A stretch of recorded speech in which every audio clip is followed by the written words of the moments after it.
Students, आज हम detection of frauds, other objectives of auditing और difference between error and fraud का topic करेंगे। Let us start. स्टूडेंट्स, हमने ऑडिटिंग के 3 ऑब्जेक्टिव्स के बारे में पढ़ा था। पहला ऑब्जेक्टिव था main objective, second was subsidiary objectives and third was other objectives. जो सब्सिडियरी ऑब्जेक्टिव्स है उसके हमने 3 पार्ट्स पढ़े थे। First was detection of errors, second was detection of fraud and third was detection of errors and fraud। तो जो subsidiary objective का second objective था डिटेक्शन ऑफ फ्रॉड, फ्रॉड को डिटेक्ट करना, उसका मीनिंग क्या है और किस तरह से हम इसको डिटेक्ट कर सकते हैं, वो हम इन स्लाइड्स में करेंगे। The detection of fraud is also one of the objective of auditing. Frauds are those inaccuracies and errors which are committed intentionally and with the aim of harming the organisation. Errors की meaning में हमने पढ़ा था कि errors जब होते हैं तो वो किसी पर्टिकुलर इंटेंशन को लेकर नहीं किया गया, गलती से हमारे गलती हुई है तो उसको हमने एरर्स के मीनिंग में इंक्लूड किया था। बट जो गलतियां आपने जानबूझकर की हैं, डेलिबरेटली की हैं, इंटेंशनली की हैं, किसी पर्टिकुलर प्रॉफिट को अर्न करने के लिए या ऑर्गेनाइजेशन को हार्म करने के लिए, उसको आप फ्रॉड कहते हैं। Mistakes and errors in the books of accounts which have been committed in the planned manner and with the view of deceiving others are known as fraud. किसी भी तरह की गलती अगर आपने प्लांट मैनर से किया है और किसी सेकंड पर्सन को डिसीव करने के पर्पज से किया है तो उसको आप फ्रॉड की डेफिनेशन में इंक्लूड करते हैं। सबसे पहली कैरेक्टरिस्टिक्स ऑफ फ्रॉड की यही है कि आपका जो ऑब्जेक्टिव है वो ये है दूसरे किसी पर्सन को, ऑर्गेनाइजेशन को चीट करने का है। दूसरा, इसकी कैरेक्टरिस्टिक्स में आप इंक्लूड करोगे कि जो फ्रॉड है वो प्लांट वे में किया जाता है।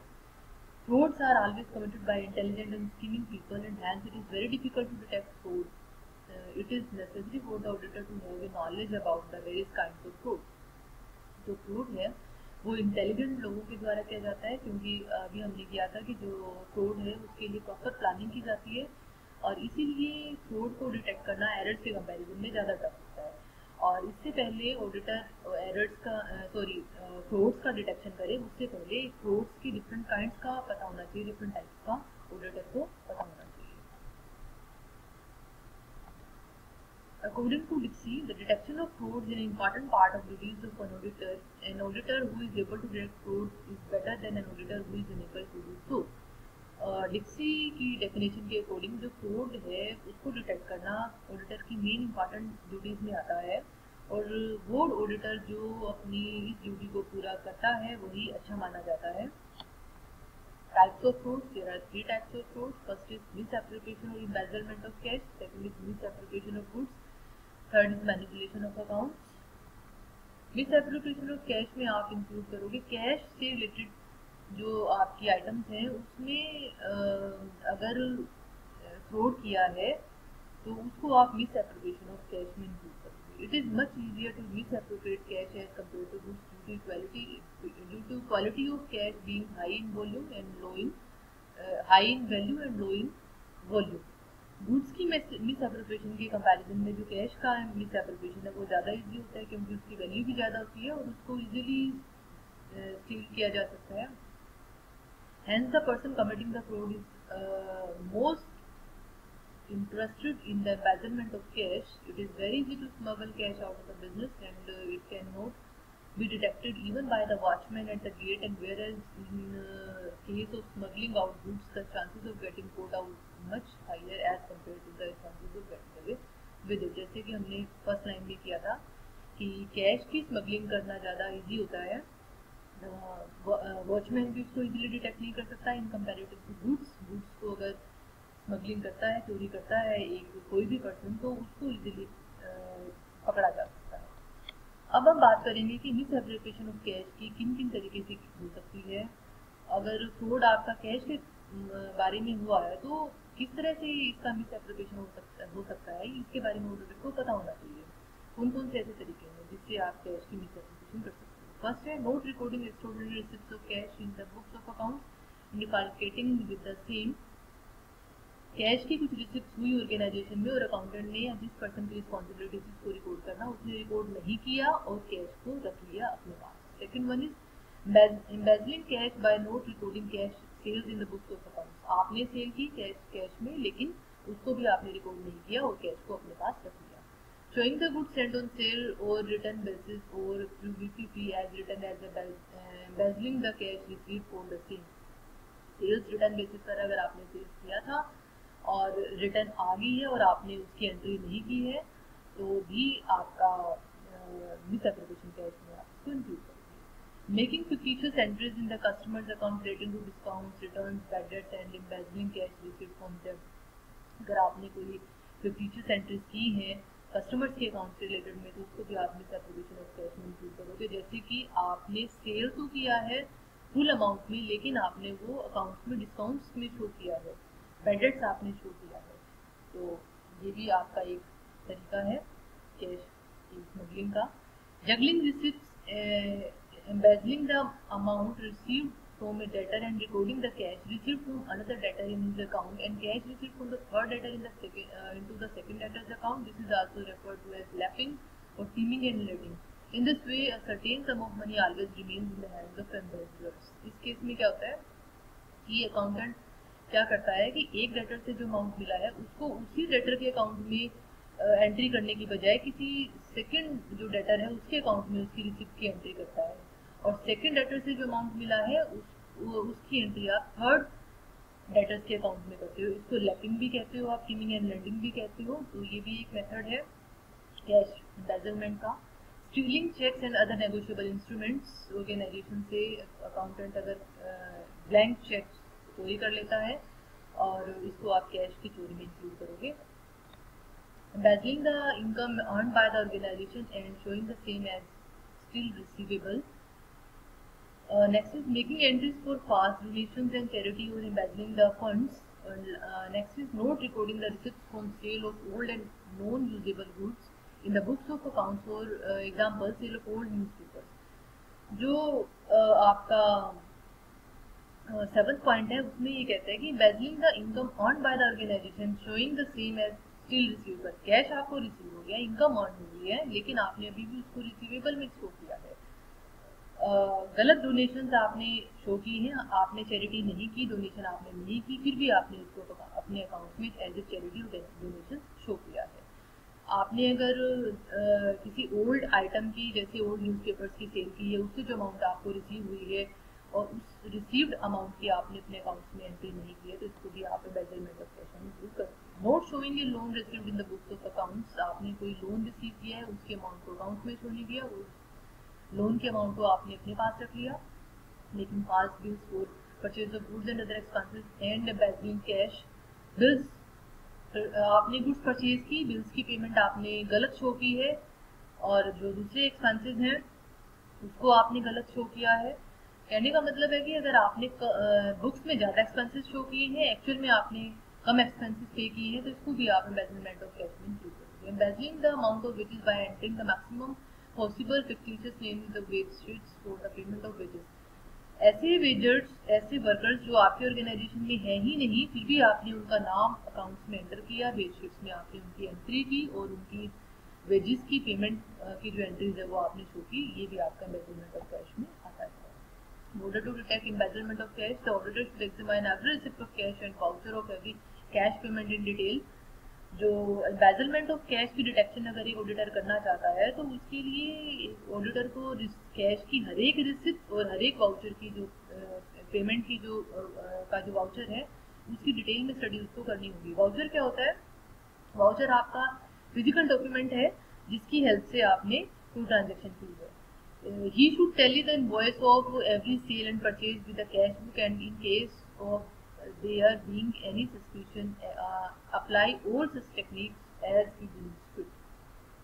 अगर उसको लगता है ऑडिटर को कि इनवॉइस हर एक दिन का सेल्स और परचेज की जो इनवॉइसेस हैं कैश बुक के साथ टैली करने के बाद भी अगर आपको डाउट लगता है तो वो हर एक जो तरीका है हर एक टेक्निक डिटेक्शन के लिए वो यूज़ कर सकता है। उसके बाद misappropriation of goods। Normally it has been noticed that the owners of the business organization lay more emphasis on detection of embezzlement of cash as compared to the detection of embezzlement of goods। Normally क्या होता है कि जो organisation है, organisation का जो owner है वो कैश के एम्बेजलमेंट के ऊपर डिटेक्शन के ऊपर ज़्यादा ध्यान देता है, गुड्स के एम्बेजलमेंट के ऊपर ज़्यादा ध्यान नहीं देता। हालांकि जो गुड्स का एम्बेजलमेंट है वो भी इम्पॉर्टेंट है, क्योंकि अगर आपने कॉस्टली गुड्स का प्रोडक्शन किया है तो अगर एक भी गुड्स की चोरी हो जाती है तो आपके लिए वो नुकसानदायक होगा। Hence, some employees consider the misappropriation of goods to be safer than misappropriation of cash. The misappropriation of goods is more prevalent in organizations where goods are smaller in size but more expensive. It is also very prevalent in government organizations. जो आपका misappropriation of goods है वो employees के लिए माना जाता है कि वो ज़्यादा सेफ होता है misappropriation of cash के कंपैरिजन में। और जैसे कि हमने भी बात की थी कि अगर आप छोटी आइटम्स का प्रोडक्शन कर रहे हो और ज़्यादा एक्सपेंसिव आइटम्स है तो उसकी मिसएप्रोप्रिएशन का ऑर्गेनाइजेशन को बहुत ज़्यादा लॉस हो सकता है। तो गवर्नमेंट ऑर्गेनाइजेशंस में भी इसको रोकना होगा, प्राइवेट ऑर्गेनाइजेशंस में भी इसकी प्रोटेक्शन करनी चाहिए। अब बात आती है कि गुड्स के मिसएप्रोप्रिएशन को फाइंड आउट करने के लिए कौन कौन से तरीके हैं जो आप इस्तेमाल में ला सकते हो, ऑडिटर इस्तेमाल में ला सकता है। पहला है stealing goods from the store. जो ऑडिटर है वो उसको ये जो मेथड्स हैं पता होने चाहिए कि किस तरीके से मिसएप्रोप्रिएशन ऑफ गुड्स हो सकता है। पहला मेथड है आपका stealing goods from the store से गुड्स की चोरी करना। In convenience with some customers issuing fictitious credit notes in their names but embezzling the related goods. आपने कस्टमर्स को फिक्टिशियस क्रेडिट नोट्स इशू करे उनके नाम पर, लेकिन रियलिटी में ये गुड्स की एम्बेजलमेंट थी। After entering purchases embezzling the goods before the same reach the godown or store। आपने goods की after entering परचेज बुक में आपने goods की एंट्री की और गोडाउन में गुड्स पहुंचने से पहले ही आपने गुड्स को रख लिया अपने पास, स्टोर में आपने उसको पहुंचाया ही नहीं है, तो उसको भी आपने सेपरेशन ऑफ गुड्स में इंक्लूड करोगे। हालांकि बुक्स में आपने एंट्री कर दी है लेकिन स्टोर में वो गुड्स नहीं पहुंचे। Using the organisation goods for personal purpose. अगर ऑर्गेनाइजेशन का ओनर या ऑर्गेनाइजेशन के एम्प्लॉयज ऑर्गेनाइजेशन की गुड्स को अपने पर्सनल पर्पज के लिए यूज करते हैं उसको भी आप एम्बेजलमेंट ऑफ गुड्स कैटेगरी में इंक्लूड करोगे। और आपने उसकी एंट्री अकाउंट्स में एज ए ड्राइंग नहीं की है तो वो आपका मिसएप्रोप्रिएशन ऑफ गुड्स में इंक्लूड होता है। Removing certain goods on account of purchase return and not entering the same in the book of account. आपने कुछ गुड्स को purchase return as a purchase return छोड़ दिया, लेकिन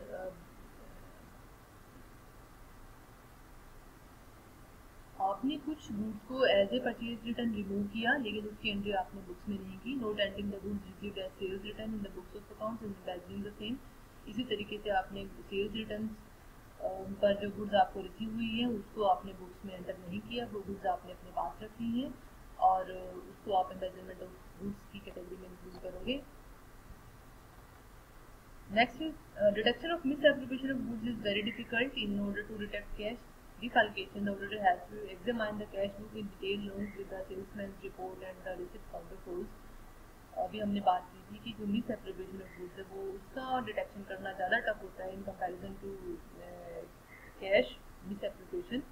कैश मिसएप्रोप्रिएशन को डिटेक्ट करने के लिए जो ऑडिटर है वो कैश बुक की टैली करता है, कैश बुक की चेकिंग करता है, सेल्समैन की रिपोर्ट के साथ उसकी डिटेल चेक करता है और जो रिसिप्ट्स काउंटरफोल्स हैं उसकी चेकिंग करता है, वाउचर्स की चेकिंग करता है in case of detection of misappropriation of goods.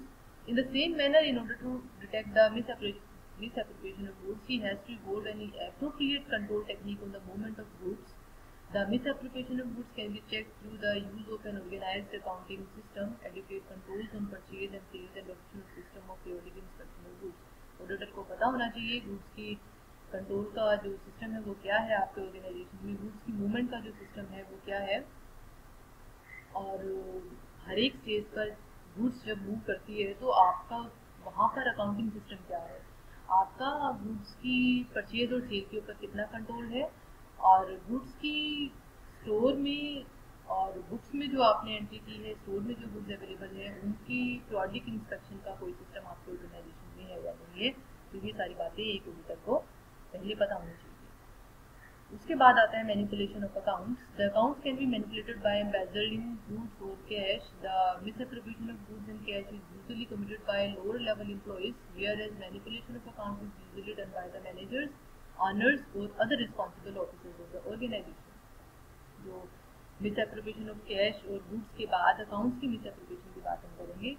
यहाँ पर इसने बताया कि जो गुड्स और कैश की मिस एप्रोप्रिएशन है वो ज़्यादातर लोअर लेवल एम्प्लॉयज़ के थ्रू की जाती है, लेकिन अकाउंट्स की मैनिपुलेशन में ज़्यादातर रोल आपके हायर लेवल एम्प्लॉयज़ का होता है। वो मैनेजर्स हो सकते हैं, आपके ओनर्स हो सकते हैं, ऑर्गेनाइजेशन के अदर रिस्पॉन्सिबल ऑफिसर्स हो सकते हैं। स्टूडेंट्स, अकाउंट्स की मैनिपुलेशन के पीछे क्या ऑब्जेक्टिव हो सकते हैं ऑर्गेनाइजेशन के, वो हम करेंगे। Saving on income and sales tax. सबसे पहला ऑब्जेक्टिव है कि अगर ऑर्गेनाइजेशन अपनी इनकम और सेल्स इनकम को सेव करना चाहता है या सेल्स टैक्स से बचना चाहता है, सेल्स टैक्स को कम करना चाहता है, तो भी अकाउंट्स मैनिपुलेशन करता है। Hiding the true picture of the business from competitors. अगर एक बिजनेस अपने कंपिटिटर से अपने बिजनेस की सही पोजीशन जो है उसको अगर छिपाना चाहता है, तो भी अकाउंट्स की मैनिपुलेशन करता है। Enhancing profits with the aim of earning a high amount of commission payable on the basis of profits. Because अगर प्रॉफिट ज़्यादा होगा तो कमीशन भी हाई लेवल पर पे किया जाएगा, हाई रेट्स पर पे किया जाएगा। तो ये भी एक ऑब्जेक्टिव होता है अकाउंट्स मैनिपुलेशन का, कि अगर आप अपनी कमीशन को बढ़ाना चाहते हो। Gaining advantages in case of possible sale of the business, declaring lower profits with the aim of declaring lower dividends and paying lower bonus to employees. अगर ऑर्गेनाइजेशन अपने बिजनेस को सेल कर रहा है, सेल के पॉइंट ऑफ व्यू से वो अपनी पोजीशन को हायर दिखाना चाहता है, डिविडेंड्स कम पे करना चाहता है, अपने एम्प्लॉयज़ को अगर लो बोनस पे करना चाहता है, तो उस केस में अपने अकाउंट्स की मैनिपुलेशन वो कर सकता है। Maintaining the rate of dividends. अगर अपनी डिविडेंड जो डिस्ट्रीब्यूट करती है कंपनी, उसकी रेट को अगर मेंटेन करना चाहती है कंपनी, तो भी अकाउंट्स की मैनिपुलेशन करती है। अकाउंट लोन्स को ऑब्टेनिंग लोन्स लेने के लिए भी अकाउंट्स की मैनिपुलेशन हो सकती है। Ways of manipulating accounts. अब बात आती है कि एक ऑर्गेनाइजेशन जब अपने अकाउंट्स की मैनिपुलेशन करती है तो कौन कौन से मेथड यूज करती है, कहाँ किस तरीके से वो मैनिपुलेशन कर सकती है। क्योंकि अगर एक ऑडिटर अकाउंट्स की ऑडिटिंग करता है तो उसको सबसे पहले ये पता होना चाहिए कि वो कौन से तरीके हैं जहाँ पर अकाउंट्स की मैनिपुलेशन हो सकती है। फर्स्ट पॉइंट है not claiming depreciation on assets और claiming depreciation assets at lower और हायर रेशियो। एसेट्स के ऊपर डेप्रिसिएशन ना लगाना, या लो रेट्स पर या हायर रेट्स पर आपने डेप्रिसिएशन को चार्ज किया है। अंडर वैल्यूएशन और over valuation the assets and liabilities. जैसा भी आपका ऑब्जेक्टिव है उसके अकॉर्डिंग अगर आप अपने एसेट्स की वैल्यू को बढ़ाकर दिखाते हो या लायबिलिटीज की वैल्यूज को बढ़ाकर या कम करके दिखाते हो, तो ये आपका एक मेथड है मैनिपुलेशन ऑफ अकाउंट का। शोइंग फिक्टिशियस एक्सपेंसेस और नॉट शोइंग एक्चुअल एक्सपेंसेस। ऐसे एक्सपेंसेस जो हुए ही नहीं है तभी आपने उसके अकाउंट्स में उसको शो किया है, या एक्चुअल एक्सपेंसेस को शो ना करना आपका मैनिपुलेशन ऑफ अकाउंट्स में आता है। इससे क्या होगा कि आपका जो प्रॉफिट है वो बढ़ा हुआ दिखा दिया जाता है अकाउंट्स में। Note including an income in the books of accounts. आपने कोई इनकम अपने अकाउंट्स में ना शो की हो तो उससे क्या होगा कि आपके प्रॉफिट्स कम हुए आप दिखा सकते हैं। Treating capital expenditure as revenue, treating revenue expenses as capital expenditure को एज ए रेवेन्यू ट्रीट करना और रेवेन्यू एक्सपेंडिचर को एज कैपिटल ट्रीट करना। ये जानबूझकर किया अगर गया है तो आप इसको मैनिपुलेशन ऑफ अकाउंट्स की डेफिनेशन में इंक्लूड करोगे। Showing false sales and purchases, sales and purchase return. अगर आपने गलत सेल्स और परचेज को शो किया है या गलत सेल्स और परचेज रिटर्न को शो किया है अकाउंट्स में, तो वो भी मैनिपुलेशन ऑफ अकाउंट्स की डेफिनेशन में आता है। Not showing the earned income और showing previously earned income as the income of the current year. कोई इनकम आपने अगर अर्न की है उसको ना शो करना, और पिछले साल की इनकम जो अर्न इनकम है आपने उसको as a current income show किया है वो आपकी अर्न इनकम, लेकिन पिछले साल की अर्न इनकम है, लेकिन अगर आपने उसको करंट ईयर की इनकम में इंक्लूड किया है तो ये भी मैनिपुलेशन अकाउंट्स में आता है। Creating secret results. ऐसे रिजल्ट्स जो कि आपने जो अपने अकाउंट से बचा कर रखे हुए हैं, जब भी आपको जरूरत पड़ती है आप उसको इनको यूज कर सकते हो। Window dressing the books, showing the state of the business as being better than what actually is. Window dressing का मीनिंग होता है कि आप अपनी ऑर्गेनाइजेशन की फाइनेंशियल पोजीशन को बढ़ा चढ़ा कर दिखाते हो, तो इसको आप विंडो ड्रेसिंग में इंक्लूड करते हो। ये भी अकाउंट्स के मैनिपुलेशन की वजह से होता है। Then detection of frauds relating the manipulation of accounts is a very tough job because they are committed in a planned manner and by very people who are responsible for prevention of frauds and are considered to be dependable and honest. जो detection of frauds manipulation of account से related है, ये इसको find out करना बहुत tough होता है क्योंकि इसको पूरे प्लान्ड वे से किया गया है, फ्रॉड के पॉइंट ऑफ व्यू से किया गया है, इसलिए इसकी प्रॉपर प्लानिंग की गई है।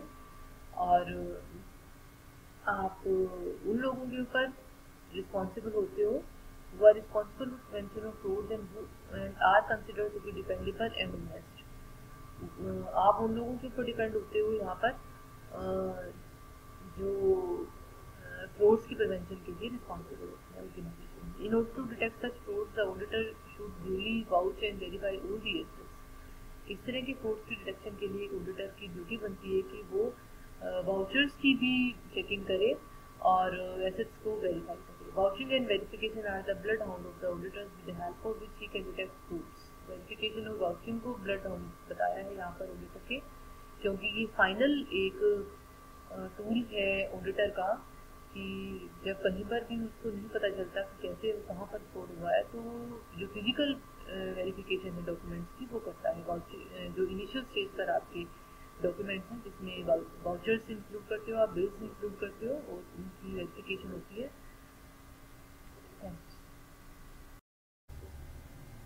स्टूडेंट्स,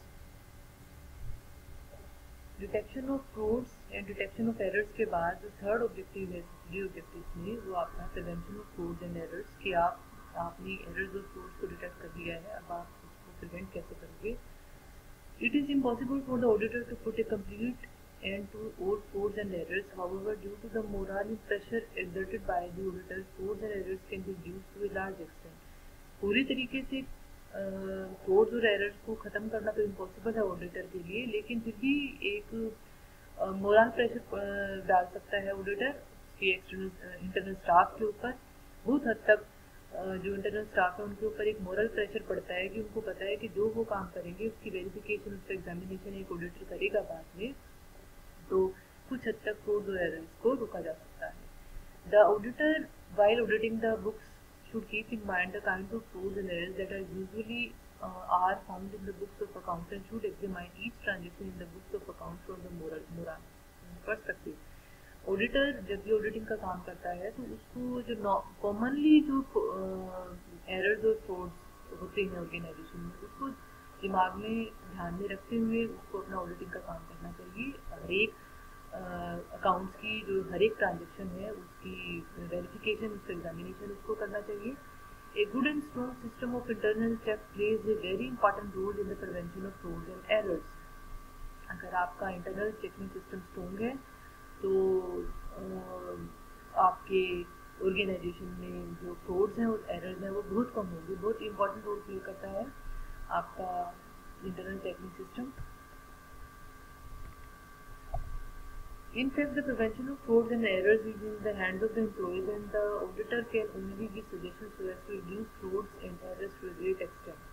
जैसे उसने अपना काम खत्म कर दिया ऑडिटर ने ऑडिटिंग का, उसके बाद एम्प्लॉयज़ के हाथ में होता है कि वो अपने ऑर्गेनाइजेशन में फ्रॉड्स को और एरर्स को प्रिवेंट करें, और जो ऑडिटर है वो तो सिर्फ सजेशन दे सकता है कि आप किस तरीके से अपनी ऑर्गेनाइजेशन में एरर्स और फ्रॉड्स को रोक सकते हो। Even though frauds can be detected, efforts should be made to minimize the possible opportunities for a person to commit fraud, since prevention is always better than cure।